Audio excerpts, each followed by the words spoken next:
It's Wednesday, August 17th, and this is Drive Check, a Cardfight Vanguard podcast.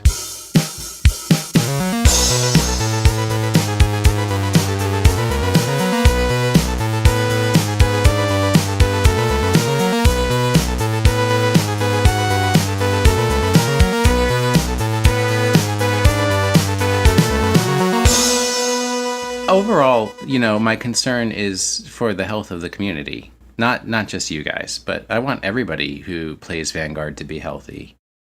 There's, two main reasons for it. One, healthier Vanguard players will play for longer, right? They'll have a longer career in playing the game. And, if it's something you enjoy, you should want to do it for as much of your life as you can.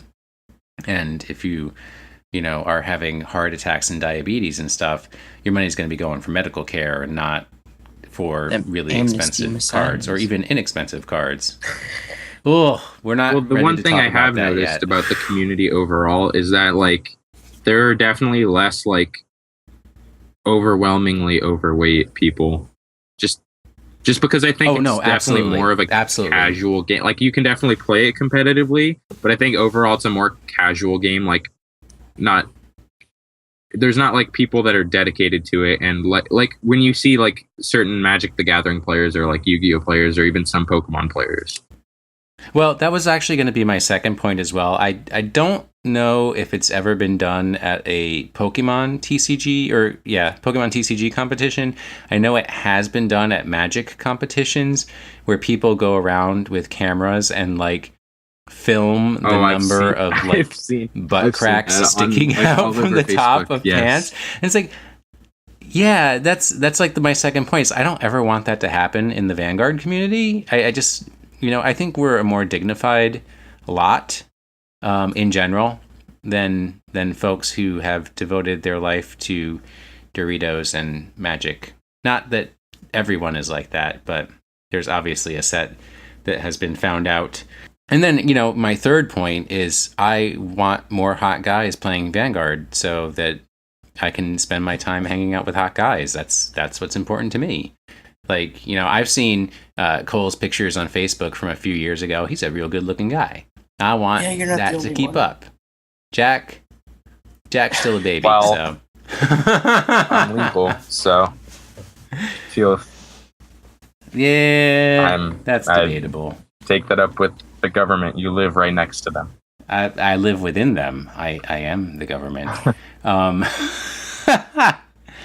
So, Jack, you're playing Vanguard tonight? I am, and I played last Tuesday. Yeah, we haven't heard from you in a while. What's your Vanguard story lately? So it was my good friend Connor Morgan's birthday, so we went to play Pokemon Go around the Ventura Harbor, and then we went to the local card shop called Seth's Games and Anime, which, let me pimp them out for a second, because they close at 7. We got there at 6:30, and we were trying to figure out where we were going to go to play card games, because we're a bunch of nerds. Of course, we have to play card games or else we'll die.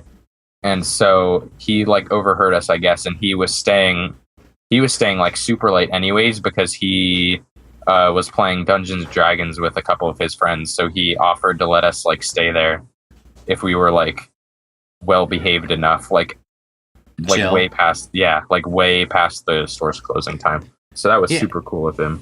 That's one thing I don't understand is coffee shops and card shops that close at 7. This is 2016, folks. Nobody gets home from work before 6 o'clock. So you're literally giving people an hour.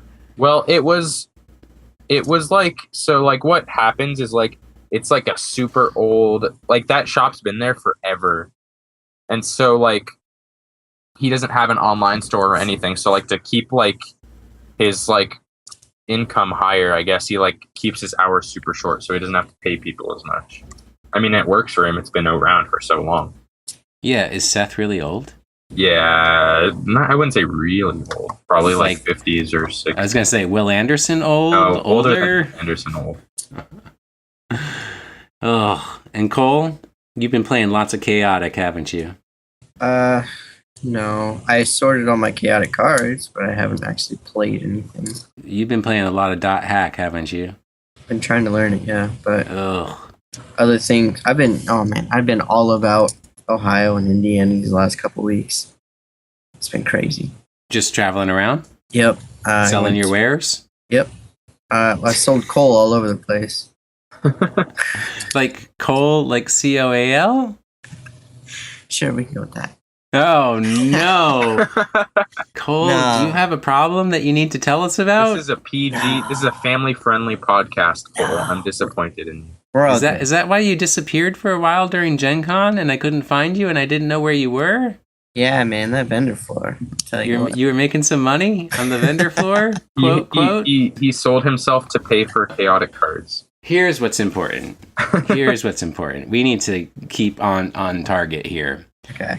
Right, Monday night this week, I just have to, like, I typed this out for you guys. I have to confess it with my voice to make it real and try to comprehend what's going on in the world. But Yes. right, so I'm still sick from Gen Con. I still have the cold. I think everybody can hear it in my voice. And Monday night, I was so tired, just so exhausted. And right, I told you guys I was going to bed 8:15, something like that. Mm-hmm. And somehow, even though I hadn't taken any cold medicine, I hadn't had anything to drink or anything like that, somehow, as I was getting myself ready to go to bed, I ordered 2 more Genesis Dragon Amnesty Messiahs. What happened? I literally spent $104. I don't like. I kind of barely knew that happened until the next day when I got the email from TCG Player saying your order is being prepared for shipment or whatever this, and I was like, what? Oh yeah, I ordered 2 more Amnesty Messiahs. Oh. Wow. I still find that hilarious. Like I don't. It's like some people they'll be like not fully aware of themselves and they'll make like bad phone calls or bad text messages to people, but no, not Will Anderson. He orders more expensive cardboard. Well, I don't need any more Amnesty Messiahs. I don't need to order any more of those. Oh goodness! And I didn't get to play at Island Games, which is a card shop that is open till 11 p.m. every day. Oh, well, nice. On Sunday, so I didn't get to go in the tourney, but I think this coming Sunday, I will probably be there. If not, then the following one because it's Labor Day weekend, and then I can sleep in on Monday to get my Vanguard on, or hopefully find some other event for doing some Vanguarding. Hey, Will. Yes, sir. Is Island Games, is that always a tournament every weekend, or do you have just like open play where you can play for fun? Well, they do a shop tourney on Sunday nights, but if you don't want to enter the tourney, there's plenty of other people who are down to just play. Okay, yeah, all right. Because at my shop, it's a couple, maybe like once or twice a month. They have a shop tournament, and then every other time it's just free open play. But you don't have to participate in the shop tournament. Just most people do. Well, yeah, it's like $5, and if you come in third place, you get like 3 packs. So I can't complain about that. He knows this from experience, guys. Yeah, because I came in third place. Like I'm the king. That's the first time I ever placed in a shop tournament. I'm going to talk about it for the rest of the year. Next is second place. Next on your bucket list is second place. Well, that's why I'm going to have 2 more Genesis Dragon Amnesty Messiahs. Figure out what I'm going to get out of my G deck, which is getting real tight these days. Yeah, it was terrible because I was playing against Alan, and I had to G assist, and he plays Murakumos, so I was like, well, you're not going to grade 2 stall, so let me get rid of Sabriz. And then he like totally on purpose grade 2 stalled me, so I couldn't get my G-Zone cards out.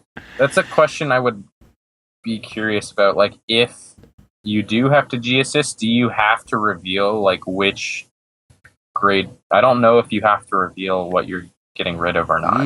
Let's make that our errata for next week, because I don't have an errata this week. I don't think so. I don't think we did anything wrong last week. It's been too long since the last episode. Well, in the last episode, I think what we did wrong was we only talked marginally about Vanguard, and mostly about our wacky adventures. So There's your errata. You didn't talk enough Vanguard. exactly.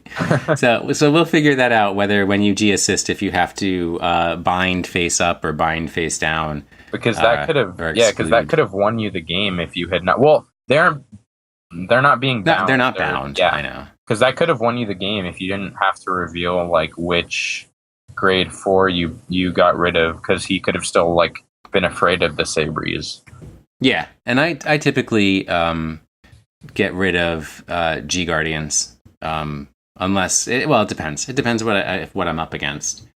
All right, so we wanted to talk about some news, and there was some big news that we wanted to talk about because one of the first Bushiroad World Championships happened over the past weekend.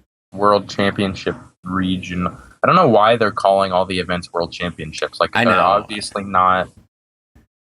Well, it's the path to the World Championships. So it was the New York Regionals, which is held in White Plains, New York, which is near and dear to my heart. It's where most of my father's family lived, and I think a lot of my cousins still live up in White Plains. So if the timing hadn't been so incredibly inconvenient, I actually could have gone and competed. But there were two main things that came up that were unexpected at the New York Regionals. So we wanted to go over that. And I don't have any official sources that indicate anything about this stuff, but these are just reports from players who attended. So if anybody attended the New York Regionals and has any information on this stuff, feel free to email me at will@pkmncast.com, and then we'll update it in a future episode. But the first one was they say that there was a change in the timing rules. So standard timing rules, and this goes for, I know it goes for Pokemon, probably goes across a lot of trading card games, is if you're in a match and you hit time, there's usually 3 turns left. The turn that's currently being played is turn 0, and then the next player is turn 1, the next player is turn 2, the next player is turn 3. That you get to try to actually finish the game, bring it to completion. If you get to turn 3 and it's not at completion, then I believe, and Jack and Cole, you can correct me, with Vanguard, it's whoever has the least damage wins at that point? I believe so, yeah. Yeah. So the change in the White Plains Regional was they announced that if the game hit time and an absolute winner had not been announced, both players lost. Both players took a lose. Which, I mean, it's understandable as to why they did that. Like, it's not, they definitely went about it the wrong way, because that definitely saves a lot of time for from the event itself.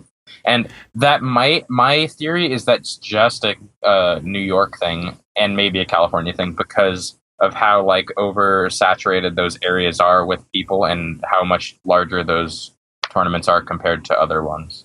So it might have just been for timing, for that reason. But yeah, we don't have any empirical evidence of how large the other regionals are.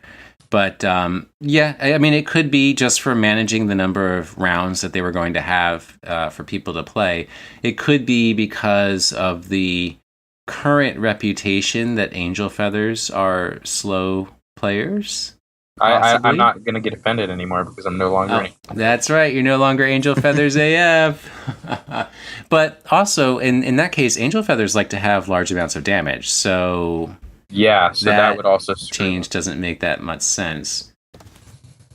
I know with Pokemon, they had actually switched to having draws if matches came to time and there was not a clear winner. But draws are also, you can't really do draws because they're not doing Swiss, they're doing double elimination.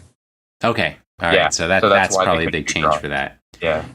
So a lot of players decided to resolve this, or at least the player that reported, and I'm sure he wasn't the only one, to resolve this by agreeing before the game started that if they got to time, they would just roll a die to determine who the winner was. Which that's awful because you're taking a game of skill and turning it into a game of chance. Which, I mean, let's be real, Vanguard's already pretty heavily a game of chance. Well, with, more chance oriented than other games, yes. Most definitely. Yeah.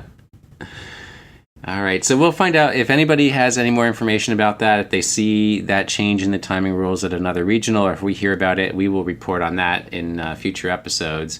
And then, Jack, do you want to go over the other big unexpected announcement that happened at the White Plains Regional?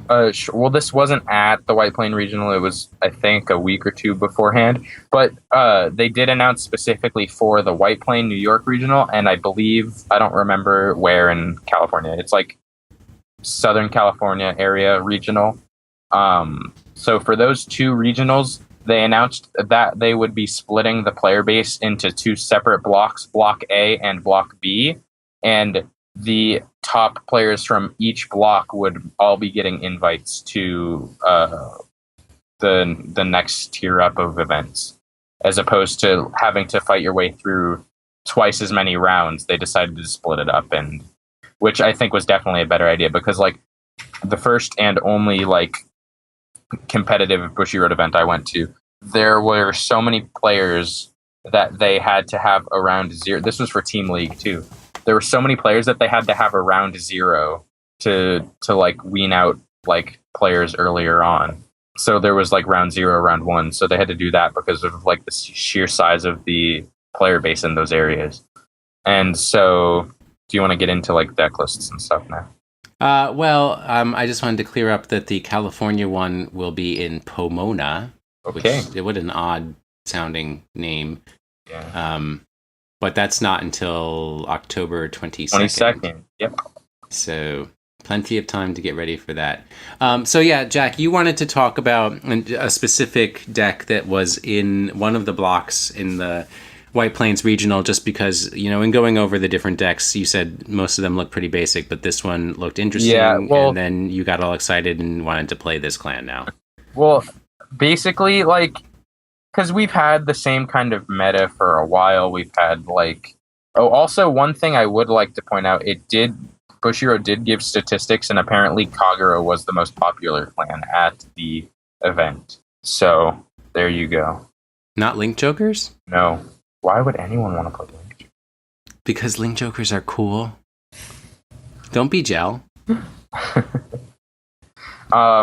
So, like, generally the meta's been fairly stale. You've had Sanctuary Guard Dragon Royal Paladins, you've had Revenger Shadow Paladins, you've had Chaos Breaker, you've had Gear Chronicle. And so for Block B, you had your first place deck was Prisms, Prism Bermuda Triangles, which was interesting because it, like, kind of showed that the deck actually had some potential to do well in a tournament, which was nice because, like, in Japan, I don't believe the deck has really done anything. So it's nice to see that it's doing stuff here, because it's a lot of people really like the clan. And so the second place deck, which is the deck that I really found like super interesting, was a Dimensional Robo Die Kaiser kind of Dimension Police deck. And the reason I found this so interesting was because of like the like super intricate deck building that went on here, because the deck list, so I'll go over the deck list super quickly.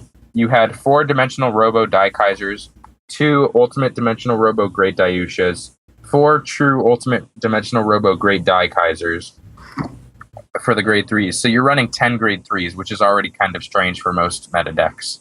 Then you have, for the grade 2s, you only have 7. You have 2 Enigman Waves, 4 Dimensional Robo Die Bazookas, and 1 Dimensional Robo Die Jet. For the grade 1s, you have 3 of Broken Laurel, 3 Enigman Ripple, 4 Dimensional Robo Die Shield, 4 Enigman Squall, and then 2 Cosmic Hero Grand Rope.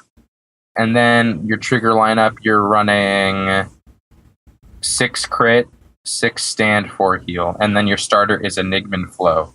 And so the reason that I found this deck so interesting was it utilized some support that Dimension Police got that was kind of overlooked in set 7, the Enigman like subclan. So it utilized the Enigman ride chain, which is one of the most consistent ride chains in all of Vanguard, because the way the starter says, if you ride Enigman Ripple over this card, you just search your deck for the grade 2. So you don't have to like check the top 5 or anything like most ride chains are. You just search your deck. You play 7 grade 1s that have their name treated as Enigman Ripple, and because of this, you can almost guarantee your grade 2 ride.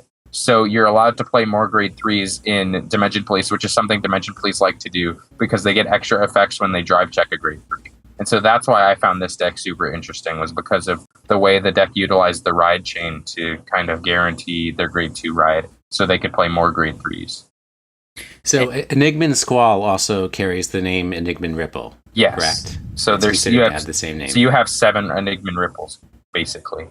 All right. And you called him Broken Laurel, but his name is Commander Laurel? Yes. Broken. And why is he broken? Because he restands a Vanguard for basically no cost. If you don't know what Commander Laurel does, he's from set 4. He used to be a 50-cent card, and he is now fluctuated between $30 and $40. Now I think he's like around 25. But if you don't know what Commander Laurel does, he's from BTO4. He's a double rare, and he says, choose 4 of your Dimension Police rearguards and rest them. Then you choose a Dimension Police Vanguard and stand it. Or when your Dimension Police Vanguard attack hits. So if your attack hits, you stand it by resting all your other rearguards. And that's why you run stand triggers, so you can get extra attacks in with your rearguards. Yeah, so on that second attack from your Vanguard, then you pull stand triggers, you restand your rested rearguards and have even more attacks, and you might as well be a Nova Grappler. Yes, exactly. So I want to point out first that the deck name for this is called Better Call Squall. Yeah. I don't understand the naming of decks, but I guess that's just something I have to learn. I guess if you enter a competition, I've seen this in a lot of things. You have to have like a special name for your deck. What's the name of yours, Cole? Which one? Your Dimension Police. What would you call it? Gallop is too confusing.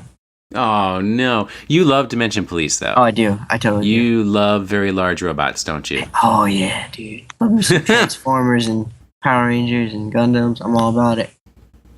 All about it. So, do you have the cards to build a similar deck to this one? I have a few of them. I have one of Super Demolition Robo Die Kaiser and of the grade 3s, and that's all I have. I have a few of the Enigmans. I have a Laurel.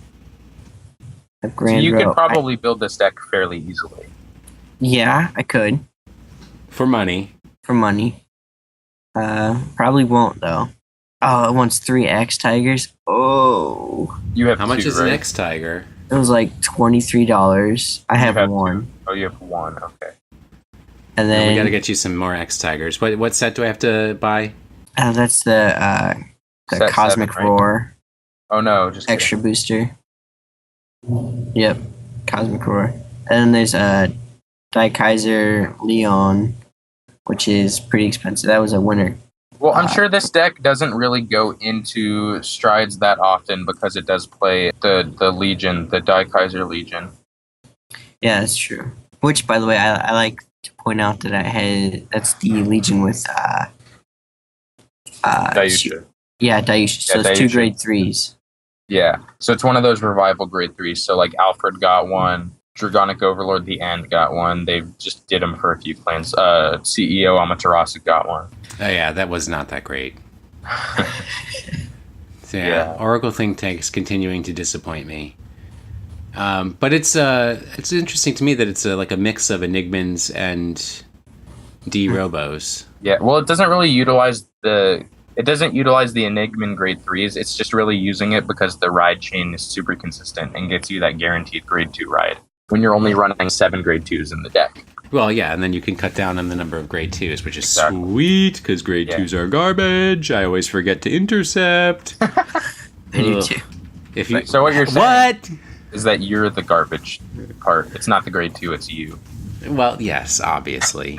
But, my cards are my Vanguard, and they, as I embody them, they embody me. Or I think I learned that from playing Persona, something along those lines. All right, do we have anything else to say about these regionals? I don't believe so. The Atlanta Regional, I believe, is coming up this weekend, if I'm not crazy, August 27th, 28th, so in 2 weeks. Oh boy, they're already advertising stuff about that Atlanta Regional, but I hope people. It's at the CNN, the Omni Atlanta Hotel at the CNN Center. So I hope some folks are going there and we can get some field reports back in from how that goes. I would definitely like to have gone to that, especially since I have friends in Georgia. But that is new student orientation weekend at Georgetown, and I cannot travel. Oh, the life of an academic administrator. Bum, bum, bum. How sad.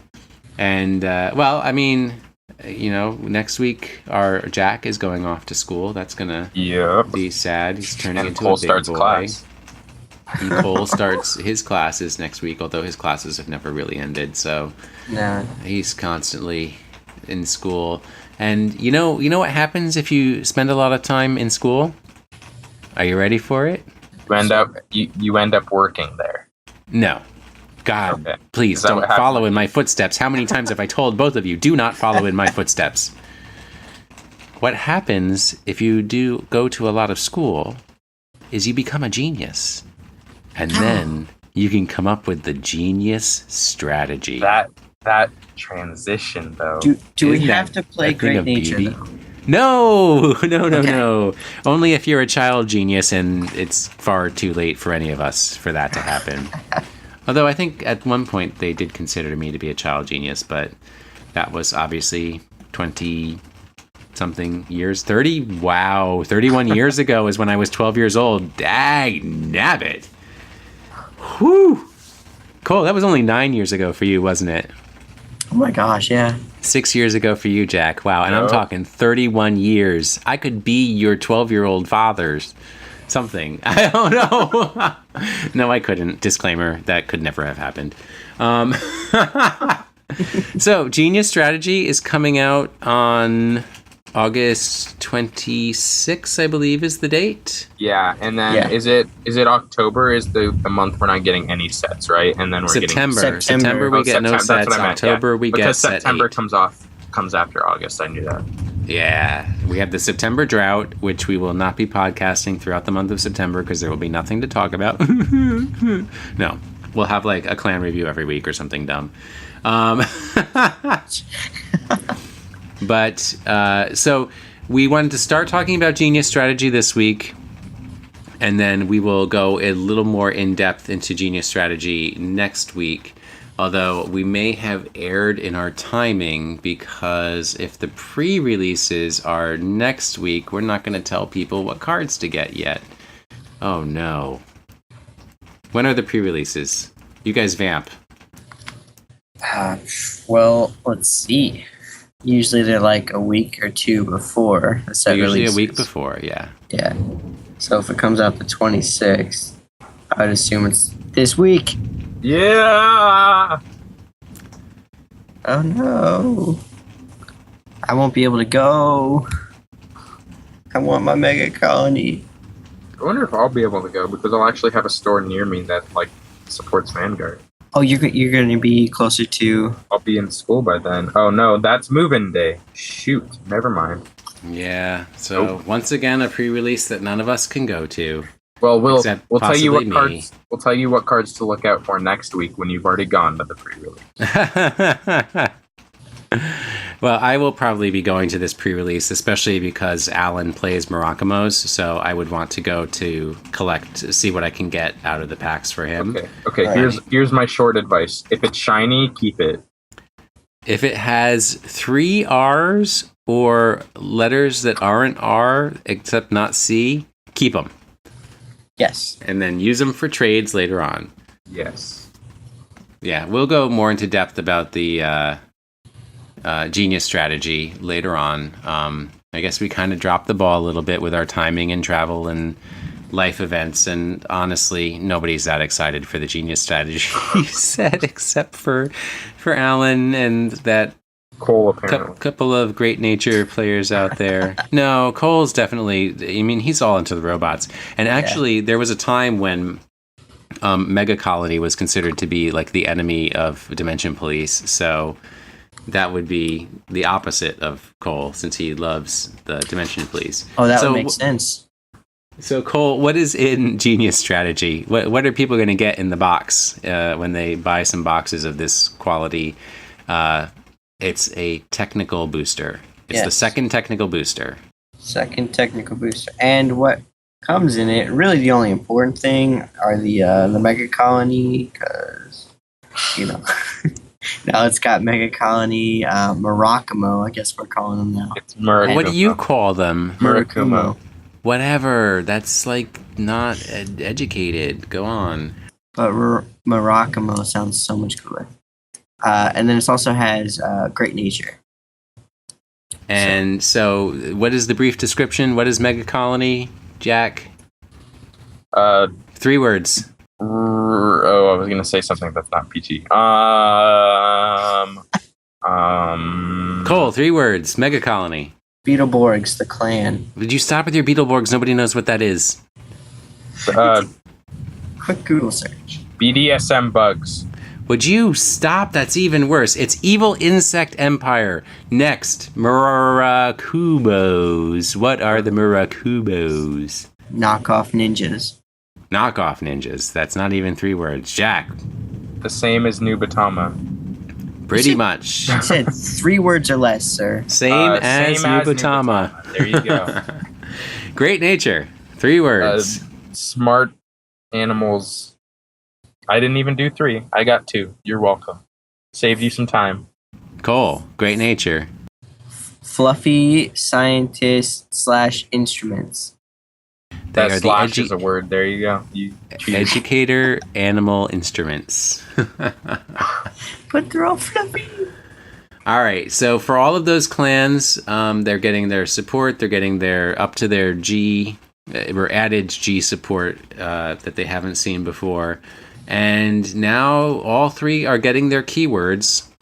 So the keyword for Murakumo, I'm never gonna say it right anymore, is Shadow Stitch, and Shadow Stitch is basically.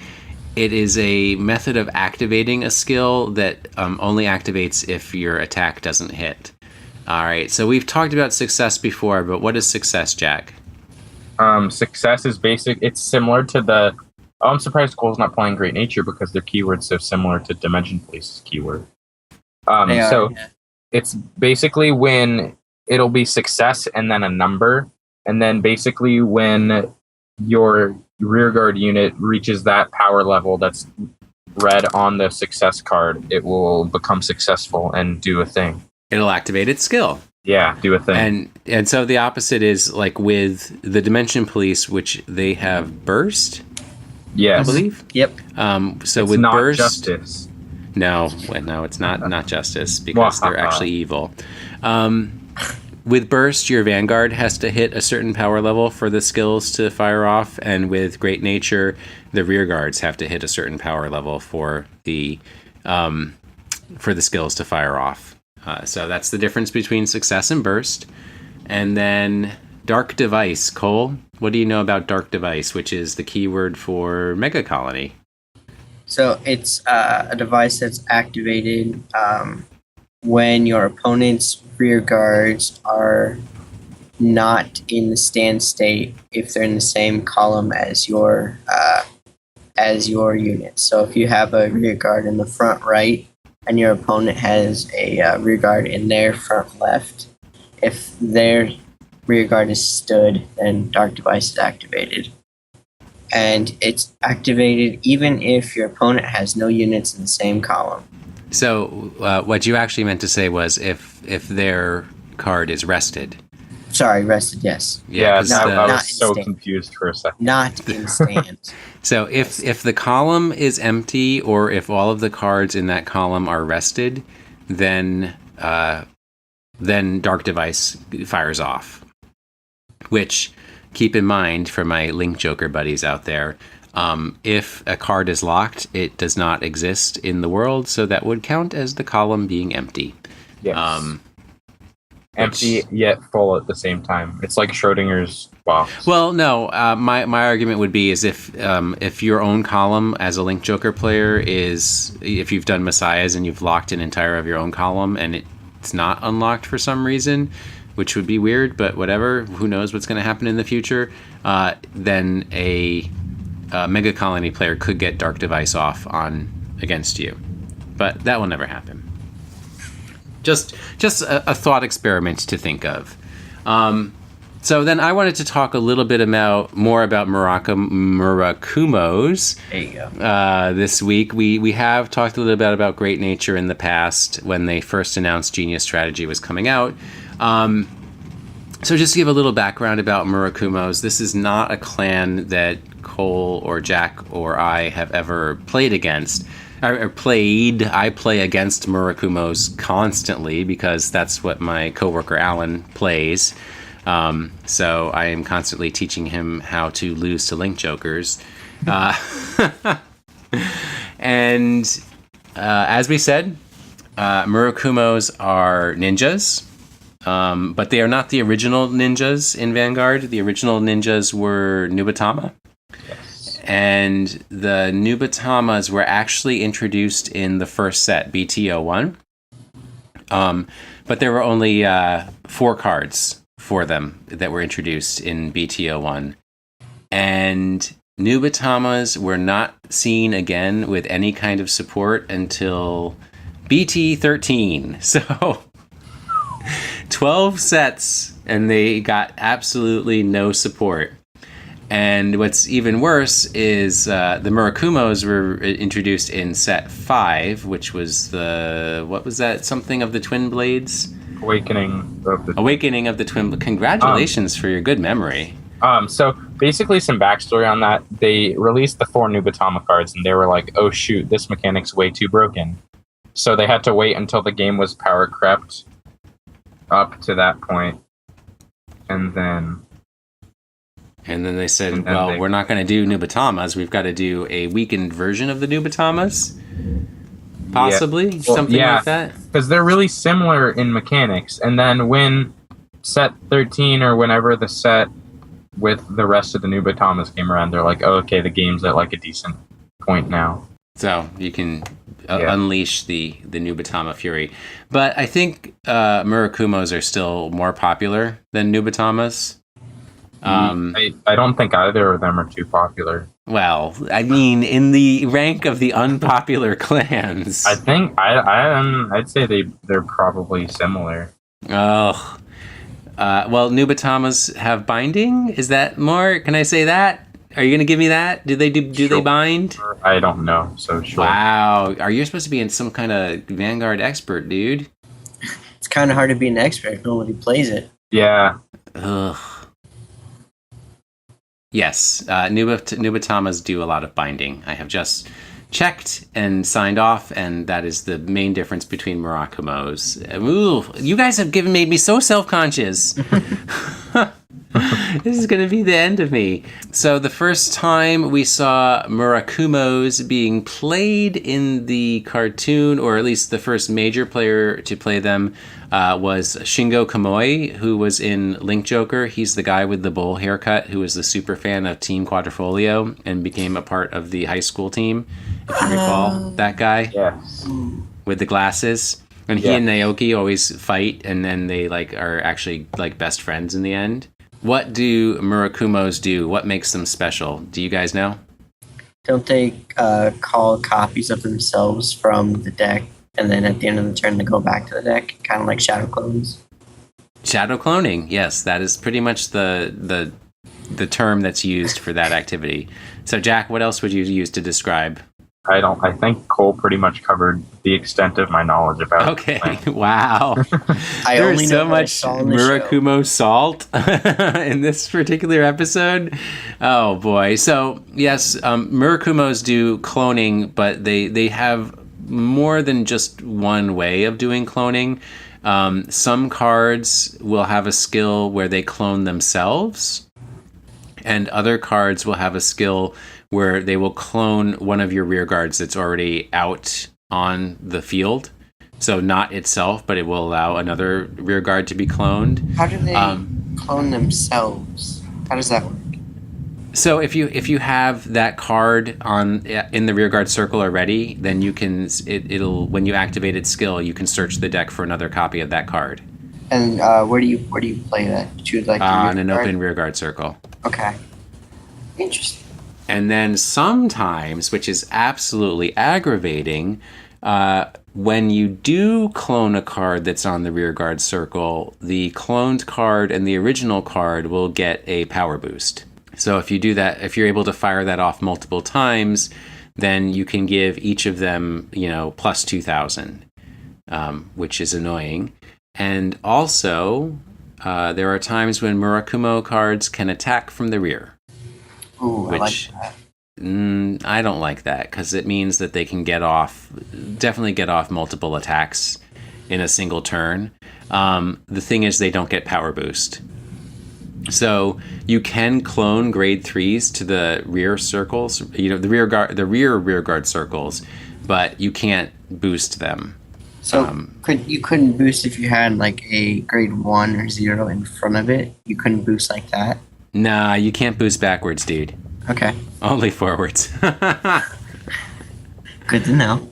No, and anyways, you typically do it so that you can get multiple small attacks, and which is similar to there's a few other clans that kind of promote multiple small attacks over just big, 3 very large, powerful attacks and things like that. There's also part of the skill is that you can return cards to your hand rather than returning them to the deck.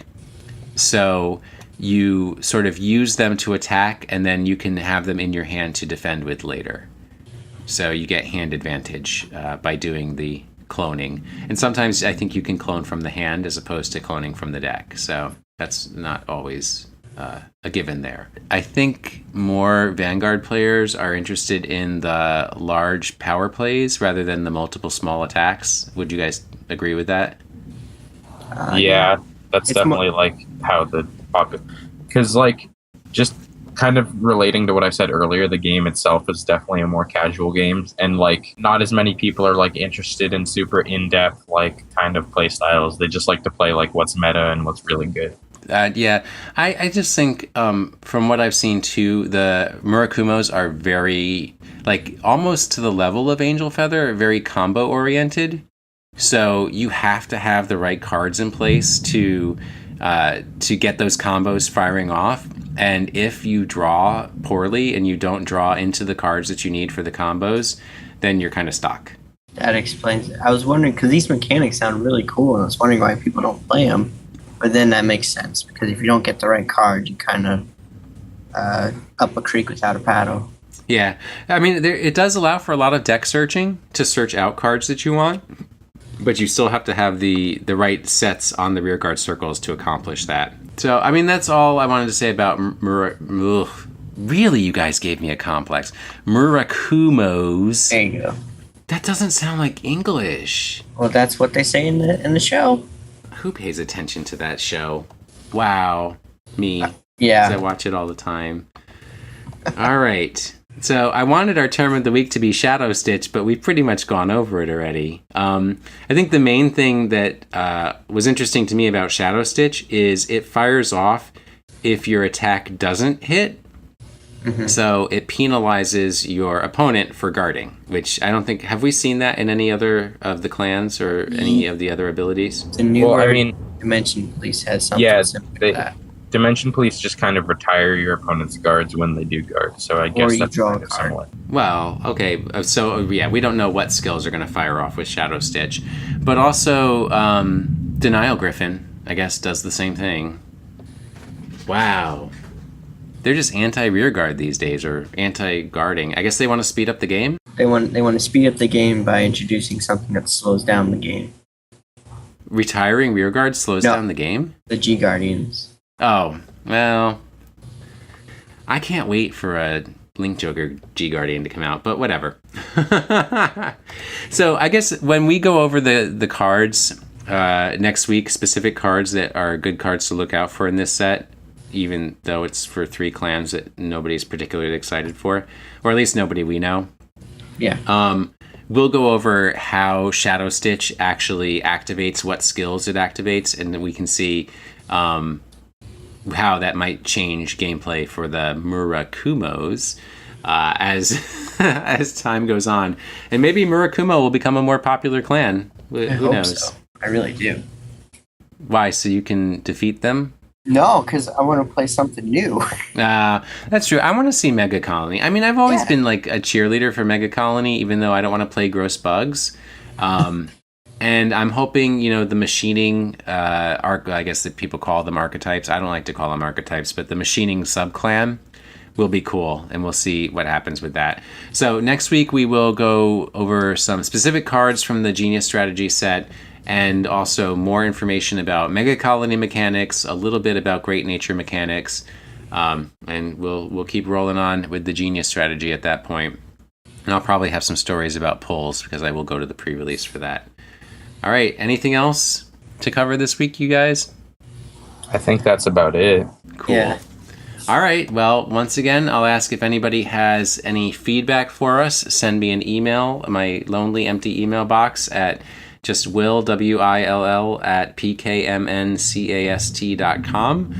That's the easiest way to reach me. Or you can put a review of our podcast on iTunes, and then Jack, Cole, and I will all see it, because we'll log in and we like to look at our reviews and see what people are saying about us. But definitely putting in reviews keeps us in the noticeable area in iTunes, so that other people can find our podcast and enjoy our somewhat misguided tales of Vanguard and how to play it. I'd like to say thank you to SBJ and Nick Burgess for all of their assistance and the music that we use in the podcast. And then if you want to reach us as a podcast, our Twitter account is DriveCheck. That's drive_CHECK. If you want to reach me directly, I'm at Wash in the Sink. And Cole, you are at... Cole_McCune, COLE_MCCUNE. And I am at drive_Jack. Thank you guys for listening to this week's episode of the Drive Check podcast. Don't struggle. It's unsightly. What is that even from? What card is that from? Mega Colony, Lawless Mutability, Object. This guy,